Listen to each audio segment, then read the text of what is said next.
أعوذ بالله من الشيطان الرجيم. قل هذه سبيلي أدعو إلى الله على بصيرة أنا ومن اتبعني وسبحان الله وما أنا من المشركين.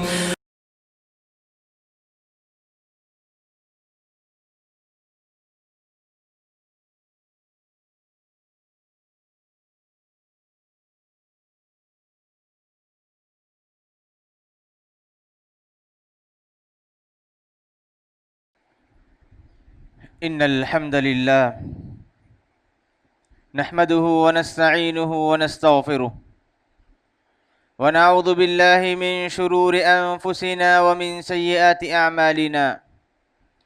من يهده الله فلا مضل له ومن يضلله فلا هادي له، وأشهد أن لا إله إلا الله وأشهد أن محمدا عبده ورسوله. أما بعد فإن خير الحديث كتاب الله، وخير الهدي هدي محمد صلى الله عليه وسلم، وشر الأمور محدثاتها، وكل محدثة بدعة، وكل بدعة ضلالة، وكل ضلالة في النار. فأعوذ بالله من الشيطان الرجيم. بسم الله الرحمن الرحيم. يا أيها الذين آمنوا اتقوا الله حق تقاته ولا تموتن إلا وأنتم مسلمون.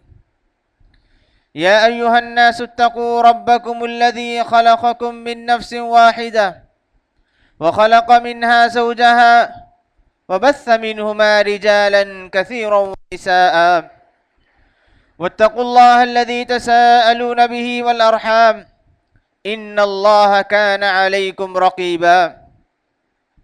يا أيها الذين آمنوا اتقوا الله وقولوا قولا سديدا يصلح لكم أعمالكم ويغفر لكم ذنوبكم، ومن يطع الله ورسوله فقد فاز فوزا عظيما.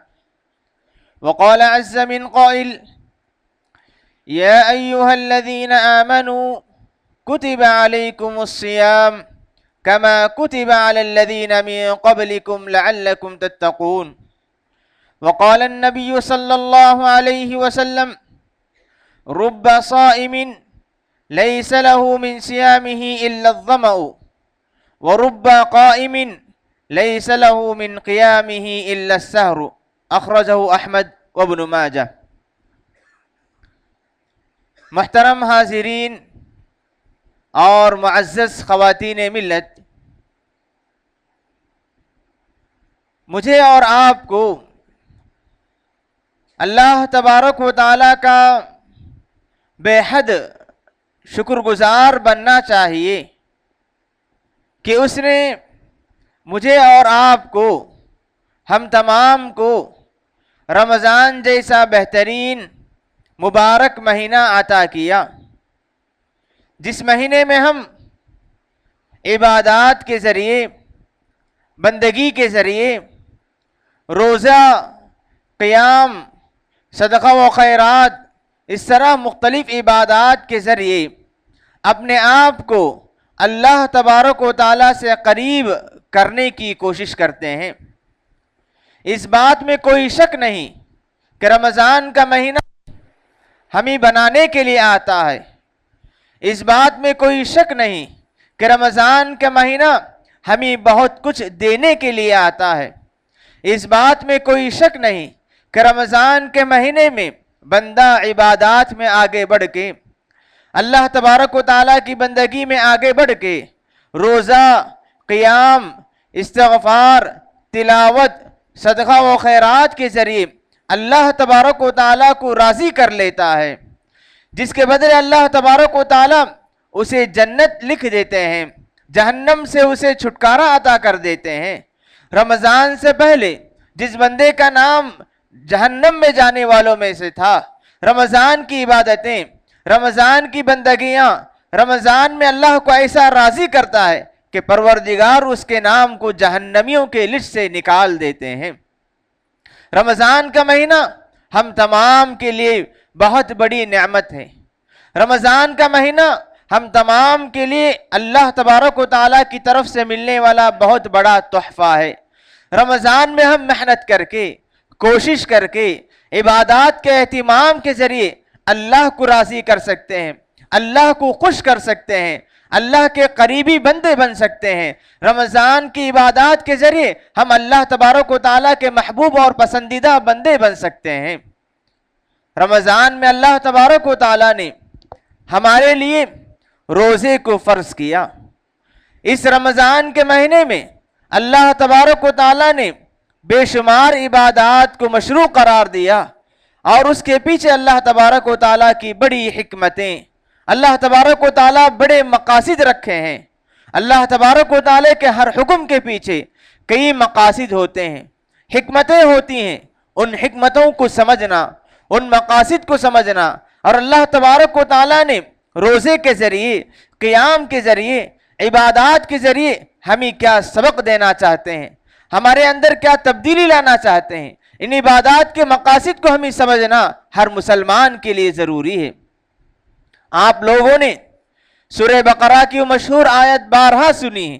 اللہ تعالیٰ فرماتے ہیں، یا ایھا الذین آمنوا کتب علیکم الصیام کما کتب علی الذین من قبلکم، اے ایمان والو تم پر بھی روزہ فرض کیا گیا جیسے تم سے پہلے والوں پر روزہ فرض کیا گیا تھا۔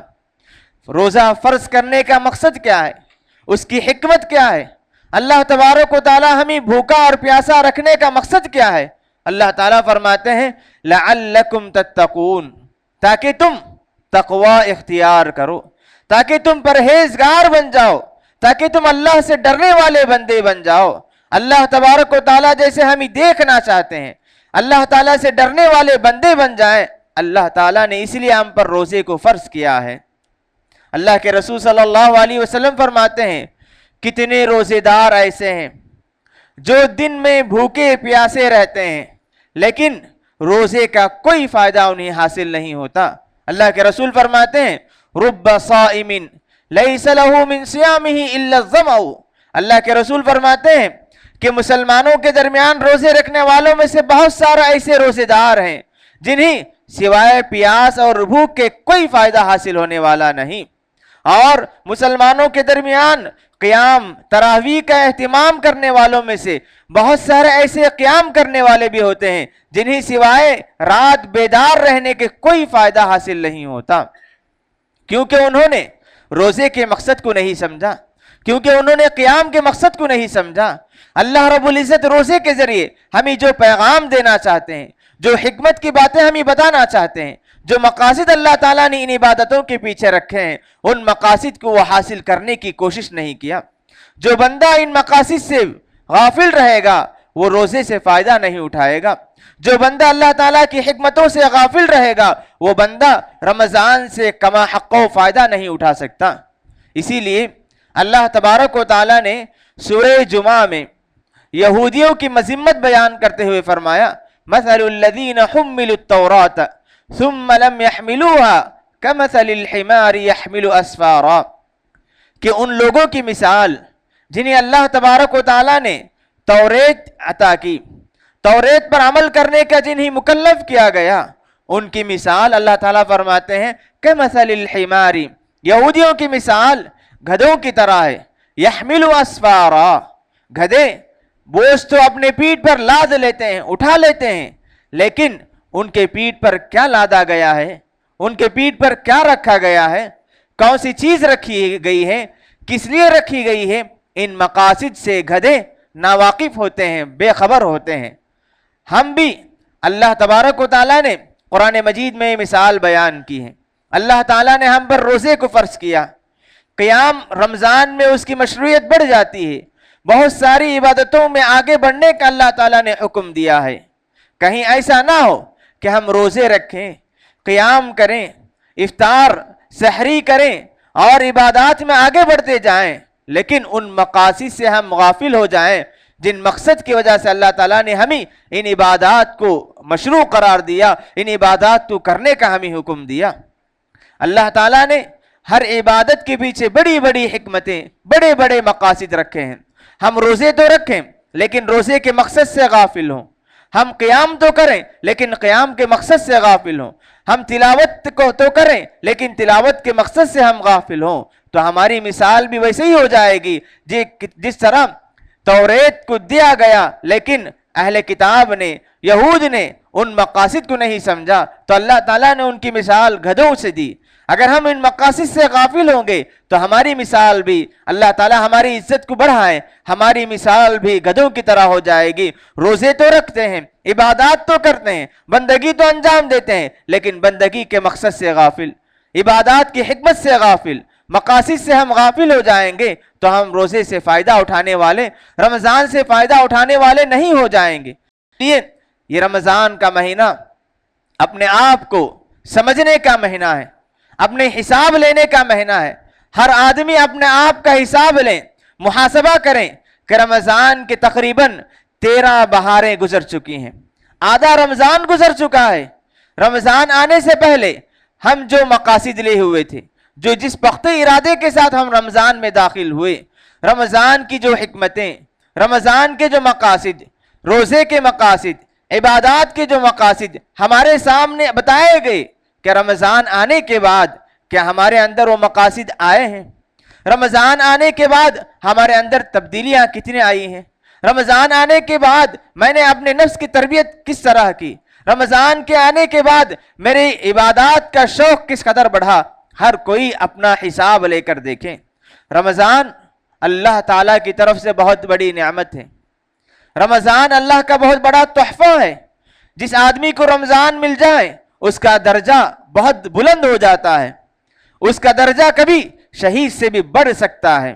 اسی لیے رمضان کا مہینہ ہم میں سے ہر کسی کو ملا ہے، ہم میں سے ہر ایک کو رمضان کا مہینہ ملا ہے۔ اس رمضان سے فائدہ اٹھانے والا ہی اللہ تبارک و تعالیٰ کو راضی کر سکتا ہے۔ ہم رمضان سے فائدہ اٹھائیں یا نہیں، یہ کیسے ہم محسوس کر سکتے ہیں؟ ہم رمضان سے فائدہ اٹھانے والے ہیں یا نہیں، اس کا اندازہ ہم کیسے لگا سکتے ہیں؟ اس کے لیے ضروری ہے کہ ہر آدمی اپنے آپ میں یہ دیکھیں کہ رمضان آنے کے بعد، رمضان کے داخل ہونے کے بعد میرے اندر کیا تبدیلی آئی، میں نے اللہ تعالیٰ کو راضی کرنے کے کاموں میں کس قدر سبقت لے گیا، میں نے رمضان میں جنت پانے کے لیے کتنی جستجو کی، اپنے آپ کو جہنم سے بچانے کے لیے کتنی کوشش کی، میں شیطان کے بہکاوے سے دور رہنے کے لیے میں نے کتنی محنت کی۔ ہر آدمی اپنے آپ میں حساب لے کر دیکھیں۔ اللہ نے ہمیں عقل عطا کی ہے، عقل کا تقاضا ہے کہ ہر آدمی حساب لیں۔ حاسبوا قبل ان تحاسبوا، لوگوں اپنا حساب خود لو اس سے پہلے کہ تمہارا حساب لیا جائے۔ بہترین موقع ہے اکیلے میں بیٹھیں، تنہائی میں بیٹھ کر سوچیں کہ رمضان سے میں نے کیا فائدہ حاصل کیا، رمضان کی عبادتیں میرے اندر کیا تبدیلی لائی، رمضان کی عبادتوں کی وجہ سے میرے اخلاق میں کیا تبدیلی آئی، کہ روزہ رکھنے کے بعد میری آنکھوں کی حفاظت ہوتی ہے، کیا روزہ رکھنے کے بعد کیا میں اپنے کانوں کی حفاظت کرتا ہوں، روزہ رکھنے کے بعد کیا میں اپنی زبان کی حفاظت کرتا ہوں، روزہ رکھنے کے بعد میں اپنے خیالات کی حفاظت کرتا ہوں یا نہیں، یہ اندازہ اور یہ حساب اپنے آپ کو لینا چاہیے۔ اگر ہم اس حساب میں کامیاب ہو جائیں تو رمضان سے فائدہ اٹھانے والوں میں سے ہوں گے۔ رمضان کے باوجود ہمارے اعمال میں، ہمارے کاموں میں، ہمارے اخلاق میں، ہمارے کردار میں، ہمارے کیریکٹر میں، ہمارے سوچ اور فکر میں کوئی تبدیلی نہیں آئی تو ہم رمضان سے فائدہ اٹھانے والوں میں سے نہیں ہو جائیں گے۔ نتیجہ یہ ہوگا کہ اللہ نے جو نعمت ہمیں عطا کی اس کو ضائع کرنے والے ہو جائیں گے۔ نتیجہ یہ ہوگا کہ اللہ تعالیٰ نے جو بہترین تحفہ عطا کیا اس کو ہم ضائع کرنے والوں میں شمار ہو جائیں گے۔ اسی لیے ہمارے سامنے بہترین موقع ہے، بہترین موقع ہے اپنے آپ کو سدھارنے کا، بہترین موقع ہے اپنے آپ کو اللہ سے قریب کرنے کا، یہ بہترین موقع ہے کہ ہم نیکیوں میں آگے بڑھ کے جنت کو بنا سکتے ہیں، جہنم سے اپنے آپ کو چھٹکارا دلوا سکتے ہیں۔ ہر آدمی کیسے محسوس کریں کہ رمضان کا مہینہ اسے فائدہ دیتا ہے؟ ہم میں سے ہر کوئی الحمدللہ روزے رکھتے ہیں، قیام کرتے ہیں، عبادات میں آگے بڑھتے ہیں، ذکر و اذکار میں لگے رہتے ہیں، ہر کوئی نیکی میں آگے بڑھتے ہیں، لیکن کیا اس کا حقیقی فائدہ ہمیں حاصل ہوتا ہے یا نہیں؟ کیا حقیقی فائدہ ہم اپنی زندگی میں دیکھتے ہیں یا نہیں؟ تین چیزوں کا ہمیں حساب لینا ہے۔ تین چیزوں پر ہمیں غور کرنا ہے کہ ہمارے اندر یہ چیز آئی ہے نہیں. اللہ تعالیٰ نے فرمایا سب سے پہلی چیز یہ دیکھیں, اپنے دل کو کھنگال کر دیکھیں کہ میں روزہ رکھ رہا ہوں, 13 روزے رکھ چکے, قیام اللیل کا اہتمام کر رہا ہوں, افطار اور سحری جیسی نیکیاں میں انجام دے رہا ہوں, ذکر و اذکار, تلاوت, قرآن مجید کو سننا, یہ ساری عبادتیں میری زندگی میں آئی ہیں. لیکن یہ ساری عبادتیں میرے دل کی دنیا کو بدلی ہے کہ نہیں, یہ دیکھنا ہے. اللہ تعالیٰ نے روزے کا مقصد بتایا کہ لعلکم تتقون, شاید کہ تم اللہ سے ڈرنے والے بن جاؤ. روزہ رکھنے کے بعد ہمارے دل میں اللہ کا خوف پیدا ہوا ہے نہیں, یہ دیکھنا ہے. روزہ رکھنے کے بعد اللہ کا ڈر ہمارے دل میں آیا کہ نہیں, یہ دیکھنا ہے. ہمارے اعمال میں تبدیلی آئی ہے نہیں, یہ دیکھنا ہے. ہم روزہ رکھیں, روزہ رکھنے کے ساتھ ساتھ ہم بھوکے رہیں, روزہ رکھنے کے ساتھ ساتھ ہماری زندگی میں کوئی تبدیلی نہیں, جھوٹ باتیں ویسے ہی, اور غلط باتیں سننا, غیبت, یہ ساری باتیں اگر ہماری زندگی میں ہوں تو سمجھیں کہ ہم صرف روزہ رکھتے ہیں, کھانے پینے سے تو دور ہیں لیکن حقیقی روزہ سے ہم دور ہیں. کھانے پینے سے دور رہنا یہ روزہ نہیں ہے. انسان کو چاہیے کہ کھانے پینے سے دور رہنے کے ساتھ ساتھ ہر اس چیز سے بھی دور رہیں جس سے اللہ اس کے رسول نے دور رہنے کا حکم دیا. اللہ کے رسول صلی اللہ علیہ وسلم فرماتے ہیں کہ جو بندہ حقیقی معنی میں روزہ رکھے گا اللہ تعالیٰ اس سے راضی ہوتے ہیں. اللہ کے رسول فرماتے ہیں, اللہ تعالیٰ فرماتے ہیں کل عمل ابن آدم لہ, انسان جو بھی عمل کرتا ہے اس کا بدلہ اس کو دیا جائے گا, الا الصوم, سوائے روزہ کے, فإنہ لی, اللہ تعالیٰ فرماتے ہیں کہ روزہ میرے لیے ہے, وأنا اجزی بھی, میں ہی اس کا بدلہ دوں گا. کیوں اللہ تعالیٰ یہ بدلہ دیتے ہیں؟ اللہ تعالیٰ فرماتے ہیں یدعو شہوتہ لأجلی, انسان اپنی خواہشات کو میرے لیے چھوڑتا ہے. اس کے سامنے روزے کے بعد کوئی غلط ارادہ آتا ہے, اللہ کے لیے اس ارادے کو ترک کر دیتا ہے.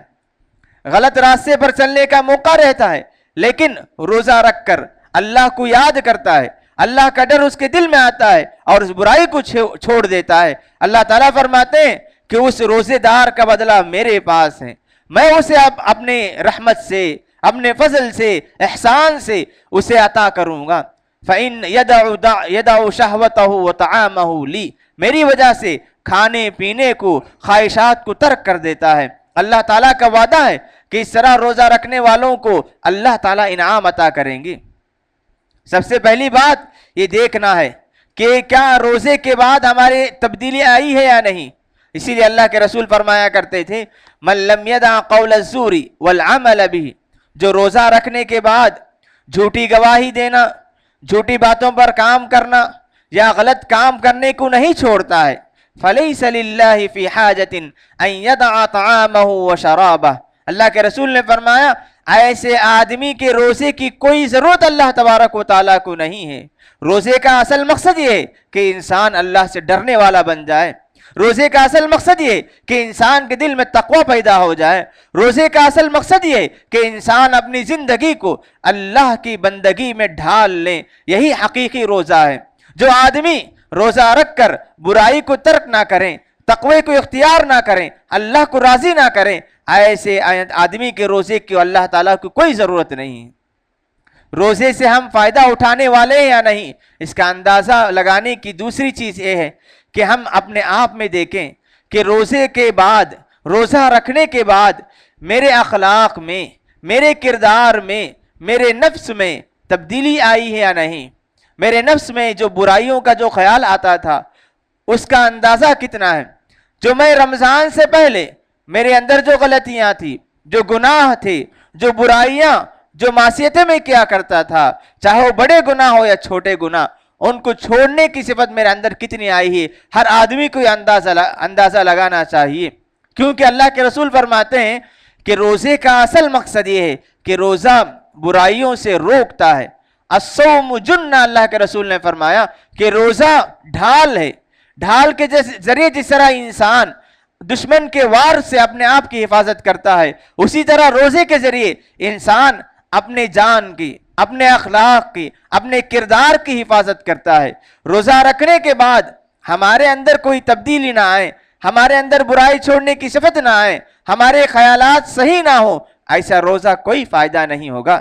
اسی لیے صحابی رسول جابر ابن عبداللہ رضی اللہ عنہ فرمایا کرتے تھے کہ جب تم روزہ رکھو اذا صمت فلیصم سمعک وبصرک ولسانک عن الکذب، کہا کرتے تھے کہ جب تم روزہ رکھو تو روزے سے کھانے پینے کا نام ہی نہیں ہے، بلکہ جب تم روزہ رکھو تو تمہاری زبان بھی روزہ رکھیں، تمہارے کان بھی روزہ رکھیں، اور تمہارے آنکھ بھی روزہ رکھیں۔ کانوں سے صرف وہی بات سنو جسے اللہ نے سننے کا حکم دیا، آنکھوں سے وہی چیز دیکھو جسے دیکھنے کی اسلام نے اجازت دی، اپنی زبان سے وہی بات کہو جسے کہنے کی اجازت اسلام دیتا ہے۔ جھوٹ سے، غیبت سے، برائی سے، دوسروں کو گالی دینے سے، ہر طرح سے اپنی زبان کی حفاظت کرنا چاہیے، اور اس سے بڑھ کر اپنے دل کو برے خیالات سے پاک کرنا چاہیے۔ جابر بن عبداللہ رضی اللہ عنہ فرمایا کرتے تھے کہ جب تم روزہ رکھو تو تمہارے روزے کا دن اور دوسرے دن میں فرق آنا چاہیے، روزہ رکھ کر تمہارے اندر تبدیلی آنی چاہیے، تبھی یہ روزہ تمہیں فائدہ دے گا۔ تمہارے اندر کوئی تبدیلی نہ آئے، تم صرف بھوکے رہو، بھوکے رہ کر ساری برائیوں میں پڑتے رہو، تو ایسا روزہ کوئی فائدہ دینے والا نہیں۔ ایسے آدمی کو بھوکا پیاسا کہا جائے گا، لیکن اسے روزے دار نہیں کہا جائے گا، اسے صائم نہیں کہا جائے گا، بس اسے کہا جائے گا کہ وہ روزے کھانے اور پینے سے رک گیا ہے، کیونکہ اس نے اپنے آپ کو برائی سے نہیں روکا۔ اگر ہم برائی سے نہ روکیں تو حقیقی روزے دار نہیں ہوں گے۔ روزے کا تیسرا فائدہ یہ ہے کہ ہر انسان اپنے آپ میں تصور کریں کہ روزے کا سب سے بڑا فائدہ یہ ہے کہ اللہ تعالیٰ ہر انسان کے خیال میں، اس کے دل میں یہ بات بٹھانا چاہتے ہیں کہ انسان اپنے دل میں تصور رکھیں کہ اللہ تعالیٰ دیکھتا ہے۔ اللہ تبارک و تعالیٰ کی نگرانی کا احساس ہمارے دل میں پیدا ہونا روزے کا سب سے بڑا فائدہ ہے۔ مراقبت جسے کہتے ہیں، ہر انسان زندگی کے ہر مرحلے میں، چاہے وہ اکیلا ہو یا لوگوں کے سامنے، چاہے وہ اپنے گھر میں ہو یا باہر ہو، اپنے علاقے میں ہو یا مسافر ہو، لوگ دیکھتے ہو یا نہ دیکھتے ہوں، اس احساس کے ساتھ، اس شعور کے ساتھ زندگی گزاریں کہ مجھے اللہ تبارک و تعالیٰ دیکھتا ہے، اللہ تبارک و تعالیٰ ہمیشہ اس کی نگرانی مجھ پر ہے۔ روزے کے ذریعے اللہ تبارک و تعالیٰ یہ پیغام، یہ سبق ہمیں یہ دینا چاہتے ہیں۔ روزہ رکھ کر انسان کے سامنے، اس کے سامنے کتنی بڑی نعمتیں بھی رکھ دی جائیں، کتنے لذیذ کھانے بھی رکھ دے جائیں، کتنے بہترین مشروبات اس کے سامنے رکھ دے جائیں، کوئی بھی روزے دار پینے کے لیے تیار نہیں ہوتا، اگرچہ کہ وہ اکیلے میں ہو، لیکن اس کے دل میں بات بھی آ جائیں کہ کھا لو پی لو، لیکن اس کا دل ملامت کرتا ہے، وہ اپنے آپ میں تصور کرتا ہے کہ لوگ نہ دیکھیں تو کوئی بات نہیں، لیکن مجھے اللہ دیکھتا ہے۔ روزہ رکھ کر مجھے کھانے پینے سے روکا گیا ہے، تو یہی تصور، یہی خیال ہر انسان کے دل میں آنا چاہیے کہ روزہ رکھ کر اللہ تعالیٰ کی نگرانی کا احساس میرے دل میں پیدا ہوا، روزہ رکھ کر اللہ تبارک و تعالیٰ کی نگرانی کا احساس میرے دل میں پیدا ہو رہا ہے، تو سمجھو کہ ہم روزے سے فائدہ اٹھانے والے، رمضان سے فائدہ اٹھانے والے ہیں۔ اگر تقویٰ بھی نہ ہو، ہمارے اخلاق میں کوئی تبدیلی نہ آئے، اور ہمارے تصور اور خیال میں، ہمارے عقیدے میں یہ بات نہ آئے کہ اللہ تعالیٰ ہمیشہ دیکھ رہا ہے، نگرانی ہے، تو ایسے روزے دار حقیقت میں فائدہ اٹھانے والے نہیں ہیں۔ اسی لیے ہم میں سے ہر کسی کو تنہائی میں بیٹھ کر اپنا حساب لینا ہے، اپنا جائزہ لینا ہے کہ رمضان کے بعد میں نے کیا فائدہ حاصل کیا، رمضان کے 13 دن گزر چکے ہیں، رمضان سے میں نے کیا فائدہ حاصل کیا، رمضان آنے کے بعد میرے اندر کتنی تبدیلی آئی، رمضان آنے کے بعد عبادات کا شوق میرے دل میں کتنا پیدا ہوتا ہے، رمضان آنے کے بعد اللہ کو خوش کرنے کی صفت میرے دل میں کتنی پیدا ہوتی ہے، یہ دیکھنا چاہیے۔ اگر رمضان کے بعد ہمارے اندر تبدیلی آئی ہے تو اللہ تعالیٰ کا شکر ادا کیجیے، اور استقامت کے ساتھ اور اللہ تعالیٰ کو راضی کرنے اور اللہ کو خوش کرنے کی کوشش کرتے رہیں۔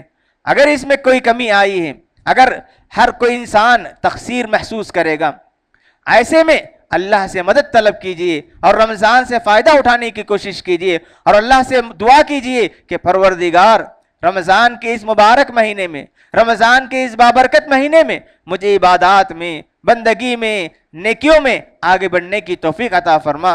اس کا ہر روزے دار کو، ہر مسلمان کو یہ کام کرنا چاہیے۔ محترم حاضرین، ہم رمضان کے آدھے رمضان گزار چکے ہیں، آنے والے ہفتے میں ہم آخری عشرے میں داخل ہو جائیں گے۔ ایسے میں اللہ کے رسول صلی اللہ علیہ وسلم کی ایک اہم سنت اعتکاف کی سنت ہے۔ اللہ کے رسول صلی اللہ علیہ وسلم رمضان کے آخری عشرے میں 10 دن اعتکاف کیا کرتے تھے۔ یہ اللہ کے رسول صلی اللہ علیہ وسلم کی ایک اہم سنت ہے۔ اللہ کے رسول صلی اللہ علیہ وسلم اعتکاف میں بیٹھتے، اللہ کو یاد کرتے۔ اعتکاف کے ذریعے ہم اپنے دلوں کو صاف کر سکتے ہیں، اعتکاف کے ذریعے اللہ تعالیٰ کو راضی کر سکتے ہیں۔ اعتکاف اللہ سے قریب ہونے کا بہترین ذریعہ ہے۔ اعتکاف کے ذریعے ہم بڑی بڑی عبادات میں پابندی کے ساتھ لیلۃ القدر ہم پا سکتے ہیں۔ اعتکاف جو بیٹھ جائے گا اسے لیلۃ القدر، شب قدر مل کر رہے گی۔ اس طرح لیلۃ القدر اعتکاف کی بڑی فضیلتیں آئی ہیں، بڑے فائدے والی نیکی ہے، عبادت ہے۔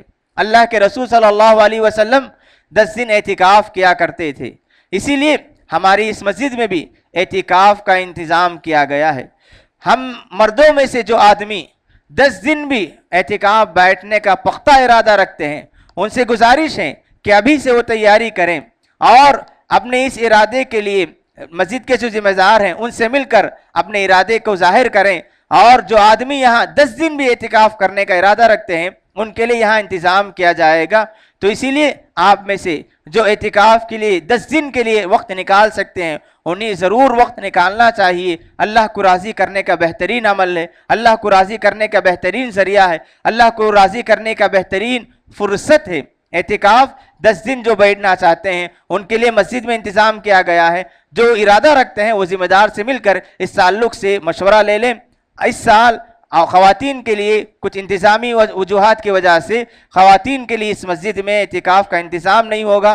رب العالمین سے دعا ہے کہ پروردگار ہم تمام کو رمضان کے مہینے سے حقیقی معنی میں فائدہ اٹھانے والے بنا دے۔ اللہ رب العزت رمضان کے جو ایام باقی ہیں ان میں کثرت سے عبادات میں، نیکیوں میں، دعا و استغفار میں، صدقہ و خیرات میں ہمیں آگے بڑھنے کے اللہ تعالیٰ ہم تمام کو توفیق عطا فرمائے۔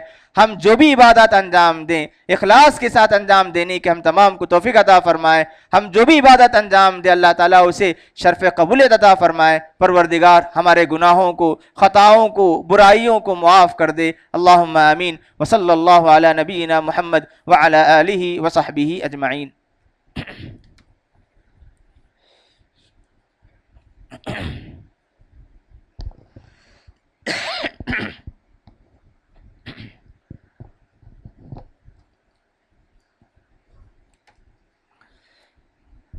الحمد لله حمدا كثيرا طيبا مباركا فيه، وأشهد أن لا إله إلا الله وأشهد أن محمدا عبده ورسوله. قال الله عز وجل: إن الله وملائكته يصلون على النبي يا أيها الذين آمنوا صلوا عليه وسلموا تسليما. اللهم صل على محمد وعلى آل محمد كما صليت على إبراهيم وعلى آل إبراهيم إنك حميد مجيد. اللهم بارك على محمد وعلى آل محمد كما باركت على إبراهيم وعلى آل إبراهيم إنك حميد مجيد. وارض اللهم عن الخلفاء الراشدين أبي بكر وعمر وعثمان وعلي وعن سائر أصحاب نبيك أجمعين. اللهم أعز الإسلام والمسلمين، اللهم أعز الإسلام والمسلمين، اللهم أعز الإسلام والمسلمين وأذل الشرك والمشركين ودمر أعداءك أعداء الدين. اللهم أصلح أحوال المسلمين في كل مكان، اللهم أصلح أحوال المسلمين في كل مكان. ربنا تقبل منا إنك أنت السميع العليم، ربنا تقبل منا إنك أنت السميع العليم. اللهم تقبل صيامنا، اللهم تقبل قيامنا، اللهم تقبل ركوعنا وسجودنا وسائر أعمالنا. اللهم إنا نسألك الهدى والتقى والعفاف والغنى. اللهم إنا نسألك الجنة وما قرب إليها من قول أو عمل. اللهم إنا نعوذ بك من النار وما قرب إليها من قول أو عمل. إن الله يأمر بالعدل والإحسان وإيتاء ذي القربى وينهى عن الفحشاء والمنكر والبغي يعظكم لعلكم تذكرون. اذكروا الله يذكركم وادعوه يستجب لكم ولذكر الله تعالى أعلى وأعز وأجل وأتم وأهم وأكبر والله يعلم ما تصنعون.